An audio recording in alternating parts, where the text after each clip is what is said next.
Hello all, सर्वांचं स्वागत आहे आपल्या ड्रीम MPSC या यूट्यूब चॅनलवरती। तर आपण पॉलिटी राज्यसेवा 2024 साठी तयारी करतोय आणि त्याचा आपण ॲनालिसिस पाहतोय। याआधी आपण 18 पर्यंतचं पाहिलं, तो व्हिडिओ आपल्या चॅनलवरती आहे। पाहिलं नसेल तर तो तुम्ही आधी बघा। आणि आता आपण याच्यामध्ये 19 पासून घेऊया, जेवढं होईल शक्य तेवढं घेऊया। तर पहा, 2019 चा पेपर आहे आणि 21 पासून आपल्याला पॉलिटीचे प्रश्न दिसतात। तर आपण पाहूया 19 नंबरला कुठला प्रश्न आहे। येस, तर पहा, भारतीय स्वातंत्र्य कायदा 1947 वरती प्रश्न आहे। जी तुम्हाला पार्श्वभूमीमध्ये मी 4 कायदे सांगितले होते, जे आपल्याला इथे दिसतात। पहा, 2018 35 चा कायदा। येस, पहा, भारतीय स्वातंत्र्य कायदा 1947 आपल्याला 17 मध्ये विचारलेला आहे आणि 19 मध्ये सुद्धा त्याच्यावरती इथे प्रश्न आपल्याला दिसतोय। तर पहा, कसे PYQ रिपीट होतात हेच आपण पाहतोय आणि ते आपल्याला वारंवार दिसत राहील। तर पहा, नेक्स्ट क्वेश्चन आहे आपला 44वी घटना दुरुस्ती। आता 44वी घटना दुरुस्ती असेल किंवा 42वी घटना दुरुस्ती असेल, तर या दोन्ही किंवा इतरही बऱ्याचशा अशा फेमस अशा घटना दुरुस्ती आहेत आपल्याला पॉलिटीमध्ये करण्यासारख्या। तर 44वी 42वी घटना दुरुस्ती आणि काय काय गोष्टी ॲड झाल्या, काय गोष्टी चेंज झाल्या ते पाहणं आवश्यक आहे। सो डिटेल असा प्रश्न आपल्याला दिसतोय, म्हणजेच आपल्याला ही जी काही घटना दुरुस्ती आहे ती डिटेल करायची आहे। आणीबाणी विषयक तरतुदी आपल्याला दिसतात, सो त्याच्या संबंधित कुठली तरतूद केलेली नाही असं विचारलेलं आहे। तर त्यापेक्षा तुम्हाला कुठल्या कुठल्या तरतुदी केल्या हे जर कन्फर्म माहित असेल तर कुठल्या केल्या नाहीत हे आपल्याला तिथे पाहायची गरज पडणार नाही। म्हणून कुठल्या केल्या ते तुम्ही तुमच्याकडे नोट्स फॉर्मॅटमध्ये लिहिलेलं असायला पाहिजे। पुढचा आहे पहा, पुढचा प्रश्न क्रमांक 23वा आपण पाहतो। याला 23 मध्ये आपल्याला इथे काय विचारलेलं आहे पहा, मूळच्या राज्यघटनेत उपराष्ट्रपतीची निवड संसदेच्या दोन्ही सभागृहांच्या संयुक्त बैठकीत व्हावी अशी तरतूद होती। आपण वारंवार मी तुम्हाला सांगितलं की राज्यसेवा करत असताना राष्ट्रपती उपराष्ट्रपती निवडणूक पद्धतीवरती बरेचसे प्रश्न आहेत। परत इथे प्रश्न दिसतोय, राज्यपालावरती प्रश्न दिसतोय तुम्हाला, तेच ते गोष्टी जर परत पहा, इथे परत राज्यपालावरती प्रश्न दिसतोय।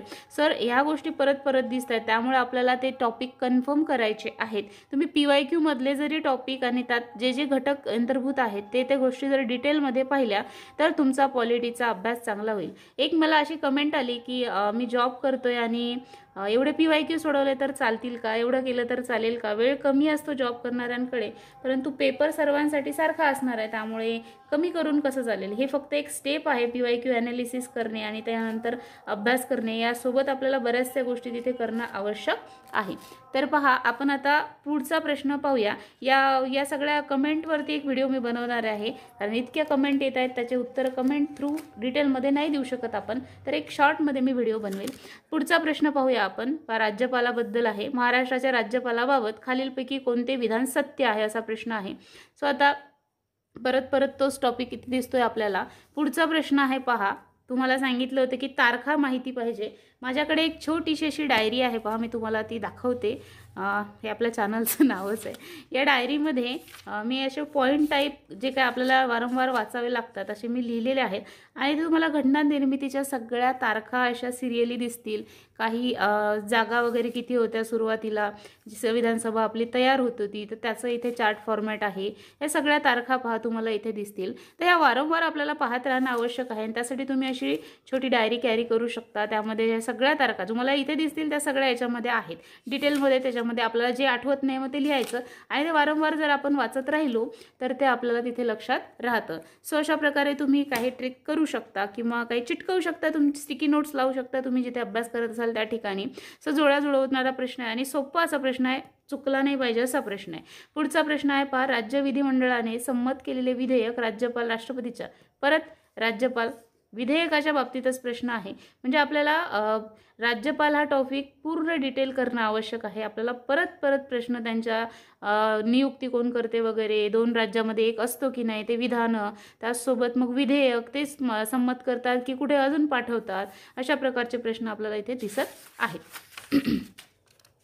पुढचा प्रश्न परत पहा, न्यायिक पुनर्विलोकन. तुम्हाला मी म्हटलं ना रिपीट प्रश्न होत आहेत. न्यायिक पुनर्विलोकनवरती सुद्धा प्रश्न आहे. आपल्या जे पुस्तक आहे लक्ष्मीकांतचं त्याच्यामध्ये हा टॉपिक आहे. सो जे टॉपिक आहेत सरळ सरळ आणि त्याच्यावरती बुकमधले क्वेश्चन असतील तर ते आपल्या चुकायला नकोत. मग काही प्रश्न असे असतात जे आपल्याला टॅकल करावे लागतात, ते एखाद दोन चुकला तर चालेल, पण जे टॉपिकवरती जे कंटेंटवरती प्रश्न असतात ते तरी आपल्या ॲटलिस्ट चुकायला पाहिजे नाही. पुढचा प्रश्न आहे पहा, राज्यपाल. परत राज्यपालावरती प्रश्न. इथे राज्यपाल, इथे राज्यपाल, इथे राज्यपाल, म्हणजे एक टॉपिक कन्फर्म केला तर 3 प्रश्न तुमचे सुटतात आणि राज्यसेवेतले 3 प्रश्न म्हणजे तुम्हाला माहिती आहे 6 मार्क्स आहेत. ओके. पुढचा प्रश्न आहे पहा, लोकसभा ओडिशा विधान परिषदेच्या बद्दल प्रश्न आहे.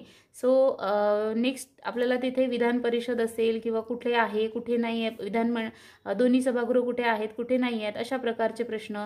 त्याच्यानंतर पदवीधरांकडून इथे असं विधान आहे, विधान परिषदेचे 1/12 सदस्य हे नोंदणीकृत पदवीधरांकडून निवडले जातात. मग हेच प्रमाण आहे का, कमी आहे का, जास्त आहे, सगळं डिटेलमध्ये तुम्हाला तिथे माहीत असणं आवश्यक आहे. परत पहा, लोकसभा अविश्वास ठराव. लोकसभा राज्यसभा म्हणजेच आपला संसदमध्येच हा टॉपिक येतो. संसद हा टॉपिक तर आपल्याला करायचाच आहे. आता संसद हा टॉपिक सगळ्यात मोठा आणि सगळ्यात इम्पॉर्टंट असा टॉपिक आहे, त्यामुळे तो करणं तिथे मस्ट आहे. पुढचं निर्वाचन आयोगावरती प्रश्न आहे पहा, 2019च्या निर्वाचन आयोगावरती प्रश्न तुम्हाला इथे दिसतोय पहा. निर्वाचन आयोगाबाबत खालील विधान कोणते चुकीचे आहे असं विचारलेलं आहे. सो त्याच्यामध्ये मुख्य निर्वाचन आयुक्त याच्याबद्दल इथे दिलेले आहेत विधानं, त्याच्यामधलं कुठलं चुकीचं आहे असं आपल्याला इथे विचारलेलं आहे. पुढचा प्रश्न दिसतोय, भारतीय राज्यघटना अनुच्छेद 21, 20 मधील 2 आणि 14 बेसिक आहेत. ॲटलिस्ट 51 पर्यंतचे कलम आपल्याला माहिती पाहिजेत किंवा त्याच्यानंतरचेही जे महत्त्वाचे कलम आहेत ते तुम्हाला माहिती पाहिजेत, ज्याच्यावरती प्रश्न दिसत आहे किंवा मग आपण हे जे टॉपिक वाचतोय हे कुठल्या कलमाअंतर्गत येतात ते आपल्याला ते कलम आपल्याला तिथे माहिती पाहिजे. नेक्स्ट आहे पहा, भारतीय राज्यघटनेचे अनुच्छेद 2, अनुच्छेद 3 याच्यावरती प्रश्न आहे, म्हणजे सुरुवातीवरतीच प्रश्न आहेत राज्यघटनेच्या. पुढचा आहे लोक न्यायालयावरती प्रश्न आहे आणि पुढचा आहे परत राज्य पुनर्रचना आयोगावरती प्रश्न आहे. आता हे जर का इतके सोपे टॉपिक आपल्याला दिसत आहेत तर आपल्याला ते करणं सुद्धा तिथे मस्ट आहे, करावं लागणार आहे. ओके. येस. आता मी तुम्हाला एक असा प्रश्न दाखवेल, त्याचा व्हिडिओ कदाचित मी दुसऱ्या व्हिडिओमध्ये ॲड करेल, की प्रश्न आहे करंटमध्ये त्याच्यावरती घटना दुरुस्ती झालेली आहे आणि मी हे जे काढलेली छोटी डायरी आहे याच्यामध्ये जी काढलेली शॉर्ट नोट्स आहे या सगळ्यांचा काय फायदा करता येतो किंवा कशा प्रकारे प्रश्न त्याच्यावरती दिसू शकतो आपल्याला पुढे येणाऱ्या 24मध्ये ते आपण पाहूया. मी तुम्हाला एक दाखवते, ते जर का आपलं 24मध्ये त्याच्यावरती प्रश्न दिसला तर तुम्ही मला नक्की त्या व्हिडिओवरती तेव्हा कमेंट करून सांगाल. पुढचं पाहूया आपण 2020. आता 19चं आपण पाहिलं, तेच ते टॉपिक आपल्याला रिपीट होताना दिसतंय. तर हे काय इंटरेस्टिंग असं काम नाही आहे. मला असं तुमच्या कमेंटमधून जाणवतं की तुम्ही लगेच विषय चेंज करता, की या विषयाचं सांगा, त्या विषयाचं सांगा किंवा बुक लिस्ट सांगा. तर ह्या ज्या गोष्टी आहेत त्या बोरिंग आहेत, पण खूप महत्त्वाची अशी स्टेप आहे क्वेश्चन PYQ ॲनालिसिस करणं, त्यामुळे ते स्किप अजिबात करू नका. तर आता आपण पाहूया 2020चा पेपर आणि प्रश्न क्रमांक 72 पासून आपल्याला तिथे राज्यसेवाचे प्रश्न दिसत आहेत. ओके. सो 20चा पेपर आपण पाहूया. पहा तुम्ही किती टॉपिक त्याच्यामध्ये रिपीट होतील आणि तुम्हाला लक्षात येईल की ॲनालिसिस का महत्त्वाचं आहे आणि आत्तापर्यंत आपण काय मिस केलं. ओके. येस. हा आहे 2020 राज्यसेवा पूर्व परीक्षेचा पेपर.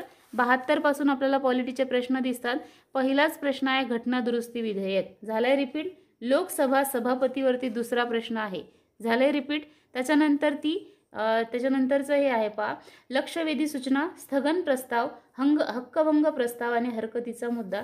संसदमध्येच आपण याला इन्क्लूड करू शकतो, त्यामुळे हा सुद्धा आपला प्रश्न तिथे चुकणार नाही जर तुम्ही तो टॉपिक चांगला केला तर. त्यानंतर परत पहा राज्य निर्मिती, आत्ताच आपण पाहिलं राज्य निर्मिती आयोग आणि इथे विधेयक. आपल्याला 19मध्ये कुठला प्रश्न दिसतोय, इथे राज्य पुनर्रचना आयोग आणि इकडे राज्य निर्मिती विधेयकावरती प्रश्न दिसतो की येस. त्याच्यानंतर पहा इथे केंद्रीय माहिती आयोगावरती हाच जो प्रश्न आहे याचं मी तुम्हाला चला आत्ताच याचं हे देऊन देते. पहा केंद्रीय माहिती आयोगाबद्दल विधानं दिलेले आहेत आणि त्या विधानाच्या खाली आपल्याला ते विधानं जे दिलेले आहेत यामध्ये विधानामधून आपल्याला कुठलं विधान बरोबर आहे असं विचारलेलं आहे.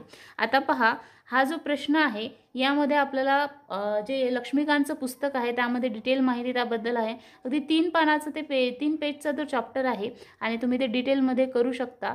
या प्रश्नामध्ये तुम्हाला 3 जे पॉईंट आहेत ते चुकीचे आहेत आणि एकच पॉईंट करेक्ट आहे.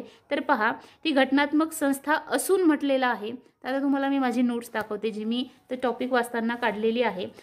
एका वाक्यामधून म्हणजे पहिल्याच वाक्यावरून आपण त्याचं उत्तर काढू शकतो. येस, पहा, केंद्रीय माहिती आयोग 2005 मध्ये स्थापना आहे. पहिलंच विधान काय आहे? घटनात्मक नाही. इथं काय म्हटलेलं आहे? घटनात्मक असून, म्हणजे पहिलं विधान बरोबर असणार आहे का? चुकलं. पुढचं पहा, मुख्य माहिती आयुक्त आणि माहिती आयुक्त यांची नेमणूक गृहमंत्र्यांच्या अध्यक्षतेखालील समितीच्या शिफारशीवरून राष्ट्रपतीद्वारे केली जाते. आता मुख्य माहिती आयुक्त आणि माहिती आयुक्त यांची नेमणूक कोणाकडून केली जाते? राष्ट्रपतीकडून केली जाते. पहा, पदच्युत राष्ट्रपती करतोय असं विधान आहे याच्यामध्ये, म्हणजे त्यांची निवडणूक सुद्धा राष्ट्रपतीच्या मार्फतच होते. पुढचं आहे पहा, ते आपले पद 5 वर्ष किंवा वयाची 70 वर्ष पूर्ण होईपर्यंत, इथे पहा मी इथे लिहिलेलं आहे 5 वर्ष किंवा 65 वर्ष, 70 आहे का? नाही आहे. म्हणजे दुसऱ्याच लाईनमधून आपल्याला इथे उत्तर मिळालं, हे चूक.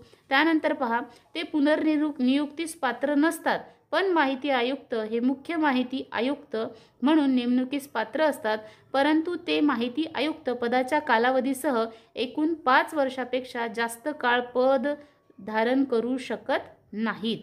तर हे करेक्ट आहे. पहा, इथे मी लिहिलेलं आहे की ते यामधले जे काही माहिती आयुक्त आहेत ते मुख्य माहिती आयुक्त म्हणून त्यांची निवड होऊ शकते, परंतु ते टोटल 5 वर्षापेक्षा जास्त काळ कार्य करू शकत नाहीत. म्हणजे ते जर माहिती आयुक्त म्हणून 2 वर्ष काम करत असतील तर ते मुख्य माहिती आयुक्त म्हणून फक्त 3 वर्षासाठी काम करू शकतात. म्हणजे हे विधान यामधलं करेक्ट आहे. आता हे यातलं जे दुसरं विधान आहे तर याच्यामध्ये काय म्हटलेलं आहे त्यांनी? गृहमंत्र्यांच्या शिफारशीवरून त्यांची राष्ट्रपतीद्वारे नियुक्ती केली जाते, मुख्य माहिती आयुक्त आणि माहिती आयुक्त यांची. तर हे चुकीचं आहे. राष्ट्रपतीद्वारे त्यांची नियुक्ती केली जाते, परंतु ती नियुक्ती करत असताना त्यामध्ये आपल्याला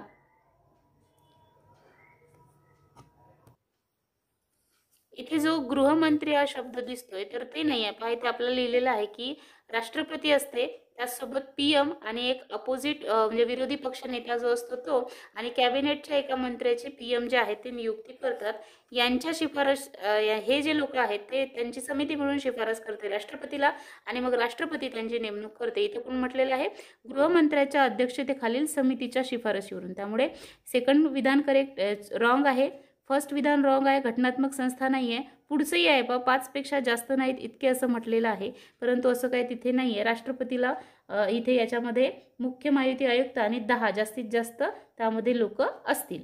त्यानंतर पहा, आणखी डिटेल गोष्टी आहेत त्याच्या शॉर्टमध्ये लिहिलेल्या आहेत, म्हणजे आपण चॅप्टर वाचला असेल आणि शॉर्टमधलं जर आपण वाचलं तर आपलं तिथे रिव्हिजन होतं, वाचलेलं सगळं आठवतं. सो अशा प्रकारे आपल्याला त्याची जी काही नोट्स आहे किंवा ती प्रिपेअर करायची आहे स्वतःची, पूर्ण ते ऑलरेडी पुस्तकच नोट्स फॉर्मॅटमध्ये आहे आपलं लक्ष्मीकांतचं, त्यामुळे त्याची परत आपण नोट्स काही करू शकत नाही आणि ती करणं योग्यही नाही आहे. सो असं डिटेल बारीक गोष्टी पाहाव्या लागतात. आणि मग सांगा तुम्ही की तुम्ही फक्त तुमच्याजवळ असणारी लोकसेवा पब्लिकेशनचे पुस्तकं किंवा नोट्स वाचून ते कसं सॉल्व्ह होईल? आप्पा हातनुरे सरांच्या ज्या नोट्स आहेत त्या खूप सुंदर आहेत. रिव्हिजनसाठी त्यापेक्षा जास्त चांगला सोर्स असूच शकत नाही, पण सर सुद्धा स्वतः सांगतात की तुम्ही त्या नोट्स ज्या आहेत ते रेफरन्स मटेरियल वाचल्याच्या नंतर वापरा. त्यामुळे तुम्ही ऐका त्यांच्या व्हिडिओमध्ये सर नेहमी सांगतात की माझ्या नोट्स असल्या तरी मी कधीच रेकमेंड करणार नाही की त्या सुरुवातपासून वाचा, त्या तुम्ही शेवटी वाचाव्या असंच ते सर सांगतील. सो जेन्युइन सर आहेत, त्यामुळे तुम्ही शेवटी त्यांच्या नोट्स रेफर करू शकता फॉर रिव्हिजन. ओके. आता पुढचा प्रश्न आहे पहा, न्यायिक सक्रियतेबद्दल. परत न्यायालयावरती प्रश्न आपल्याला इथे दिसतोय. त्यानंतर पुढचा प्रश्न आहे शेषाधिकार. आता केंद्र आणि राज्य यांचे कोणते अधिकार आहेत, शेषाधिकार कोणाकडे आहेत त्याबद्दलचा प्रश्न आहे. त्यानंतरचा आहे आंतरराज्य परिषदवरती. मी डिटेलमध्ये नाही जात आहे, आता आपल्याला थोडंसं फास्ट घ्यायचं आहे कारण व्हिडिओ मोठे होतात आणि हे अजून तुम्हाला रटाळवानं वाटू नये म्हणून.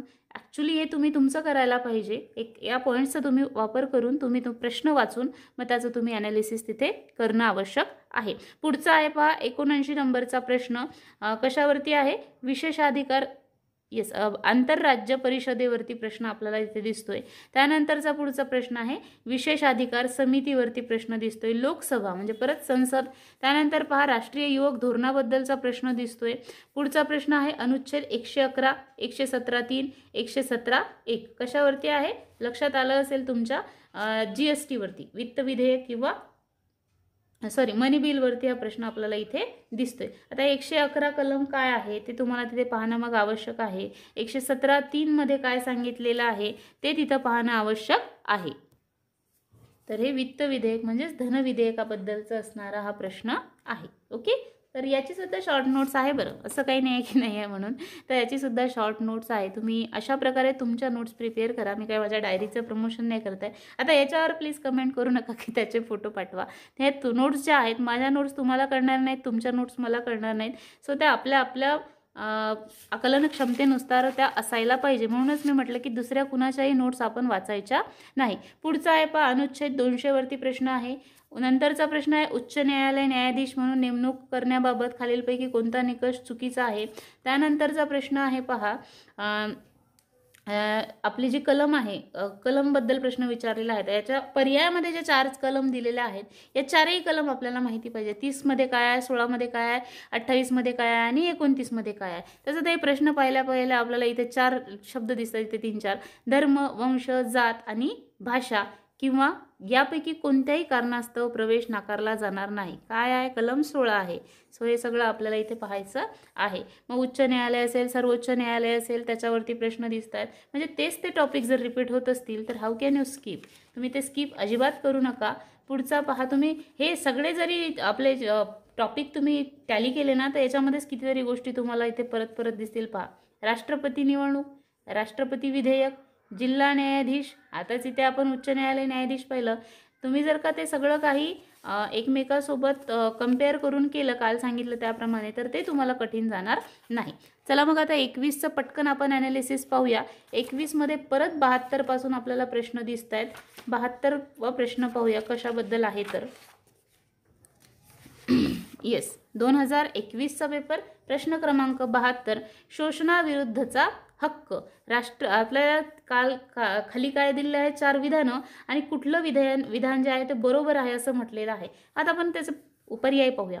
मानवी तस्करी आणि वेठबिगारी प्रतिबंध, कोणत्याही विशिष्ट धर्माचा प्रचार करण्याचा आणि कर भरण्याचे स्वातंत्र्य, अल्पसंख्याकांच्या हितसंबंधांचे संरक्षण, कायद्यासमोर समानता. हे शोषणाविरुद्धचा हक्क म्हटलेला आहे. आता शोषण कशामुळे होते, कायद्यासमोर समानता असेल पण हे शोषणाविरुद्धच्या हक्कमध्ये येते का, नाही आहेत. अल्पसंख्याक हितसंबंध नाही आहेत. कोणत्याही विशिष्ट धर्माचा प्रचार नाही आहेत. हे धार्मिक स्वातंत्र्यामध्ये असू शकेल.